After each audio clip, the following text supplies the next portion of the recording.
আসসালামু আলাইকুম। অনলাইন ক্লাসে সকলকে স্বাগতম।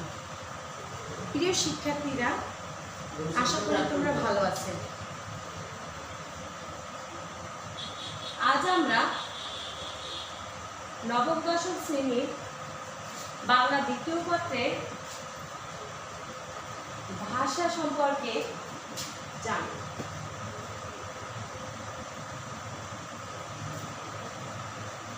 মানুষ মনের ভাব প্রকাশ করে কণ্ঠধ্বনি,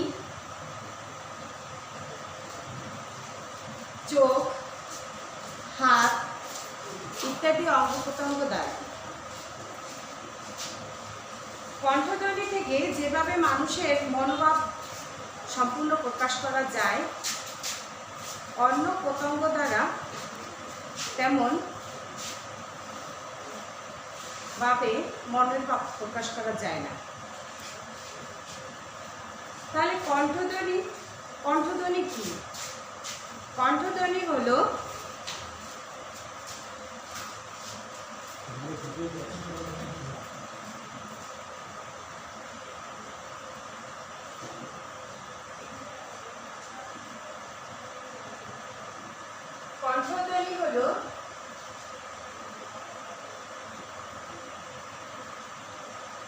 মুখ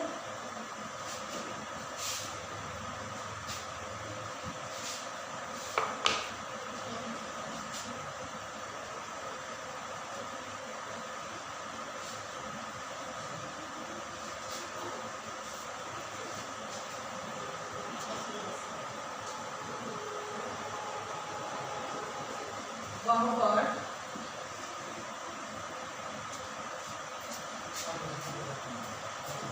নাক, কণ্ঠ। তাহলে কণ্ঠধ্বনি হলো গহ্বর, নাক, কণ্ঠ। তাই এই সমন্বয় উচ্চারিত ধ্বনি সমষ্টিকে কণ্ঠধ্বনি বলে। তাহলে কণ্ঠধ্বনি হলো গহ্বর, নাক, কণ্ঠ এ দ্বারা উচ্চারিত ধ্বনি বা ধ্বনি সমষ্টিকে কণ্ঠধ্বনি বলে। আর কণ্ঠধ্বনি বা ধ্বনি, এই ধ্বনি হলো ভাষার মূল উপাদান। ধ্বনি হলো ভাষার মূল উপাদান। তাহলে ধ্বনি সৃষ্টি হয় কিভাবে?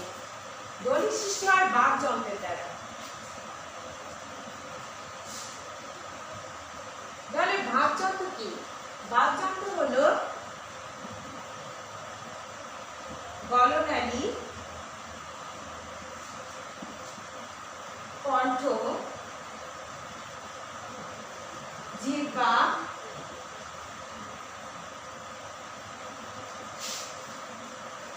নাক, তালু, দাঁত।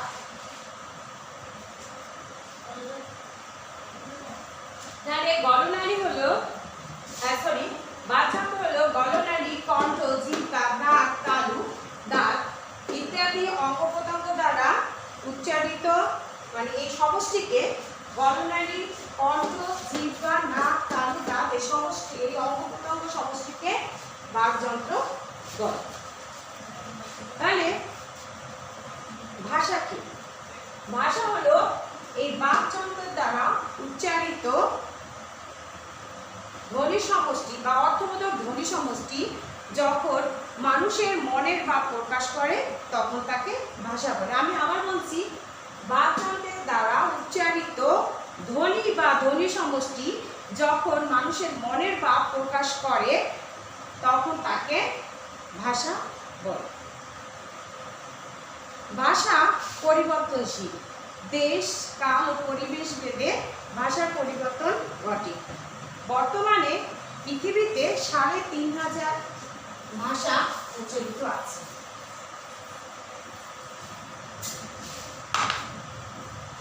আর বাংলা ভাষাভাষিক দিক থেকে চতুর্থ বৃহৎ মাতৃভাষা।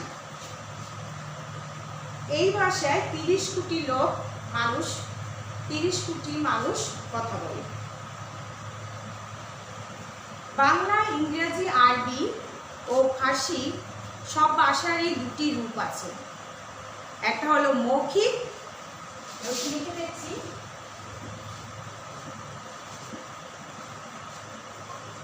মৌখিক বা কথ্য, লৌকিক বা লিখিত। তাহলে ইংরেজি, আরবি, ফার্সি, বাংলা সব ভাষার দুটি রূপ আছে, একটা হলো মৌখিক বা কথ্য, একটা হলো লৌকিক বা লিখিত। মৌখিক রূপের আবার দুটি রূপ আছে,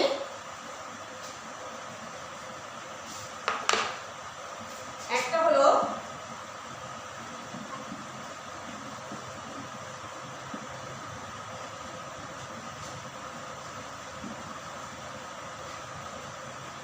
চলিত, কথ্য, রীতি, হলো আঞ্চলিক,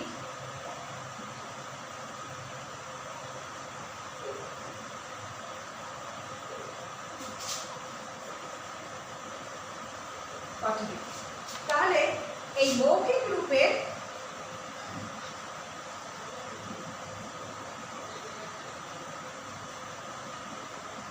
রয়েছে দুটো রীতি, এক হল চলিত কথ্য রীতি আর এক হল আঞ্চলিক কথ্য রীতি।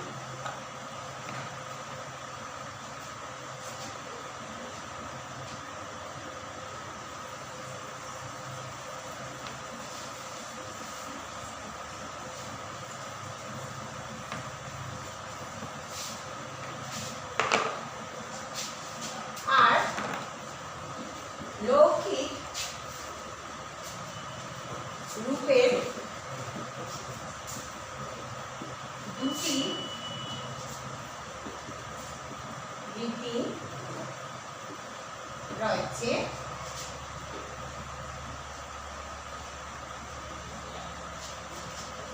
এক সাধু রীতি,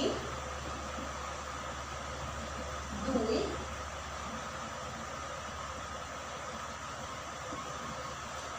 চলিত রীতি। আজ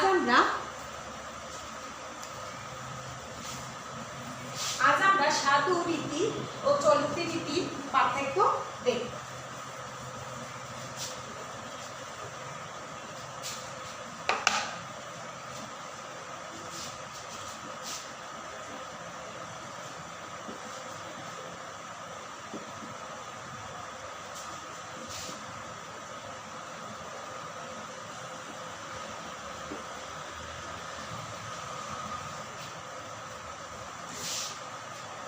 এক সাধু রীতি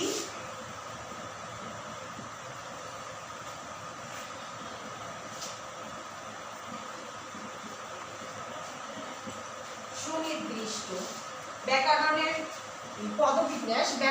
পদবিন্যাস, সুনির্দিষ্ট ও সুনির্দিষ্ট।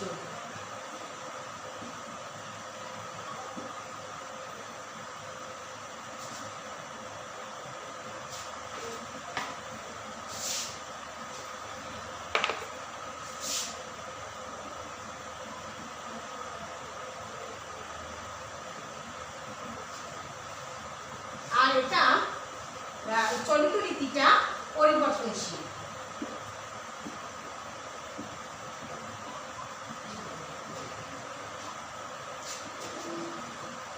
দুই সাধু রীতি সর্বনাম এবং ক্রিয়াপদ,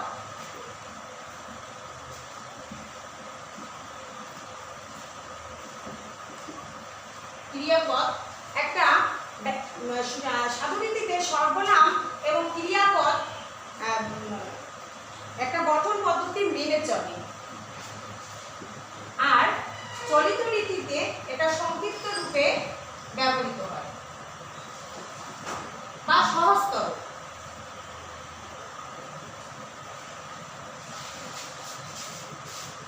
তিন সাধু রীতি নাটক সংলাপে অনুপযোগী, মানে নাটকের সংলাপে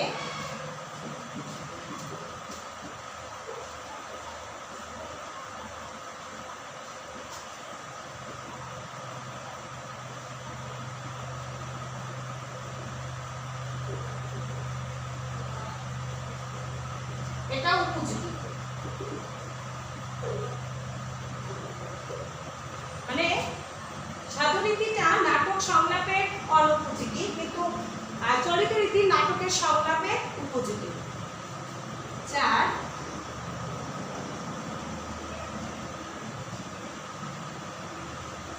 সাধুনীতি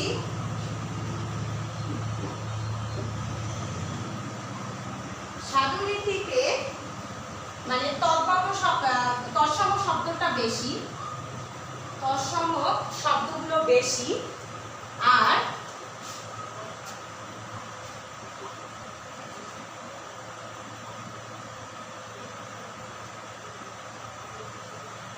চলিতরীতিতে তদ্ভব শব্দ বেশি।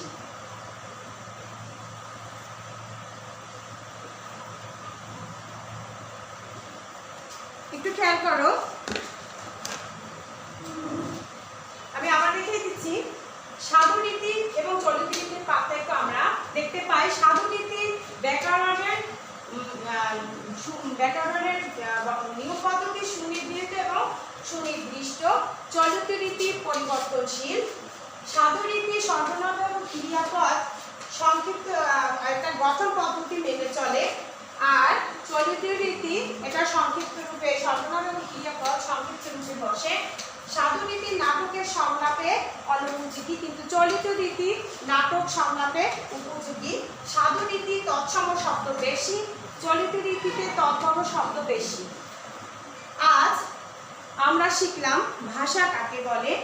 যদি দরকার হয় ভাষা কি, ভাষা হলো বাকযন্ত্রের দ্বারা উচ্চারিত অর্থবোধক ধ্বনি সমষ্টি, যখন মানুষের মনের ভাব প্রকাশ করে তখন তাকে ভাষা বলে। আজ আমরা শিখলাম ভাষা কাকে বলে, বাকযন্ত্র কি, এবং এই সাধুনীতি ও চলিতরীতির পার্থক্য। আজ এ পর্যন্ত। আগামী ক্লাস দেখার আমন্ত্রণ জানিয়ে শেষ করছি।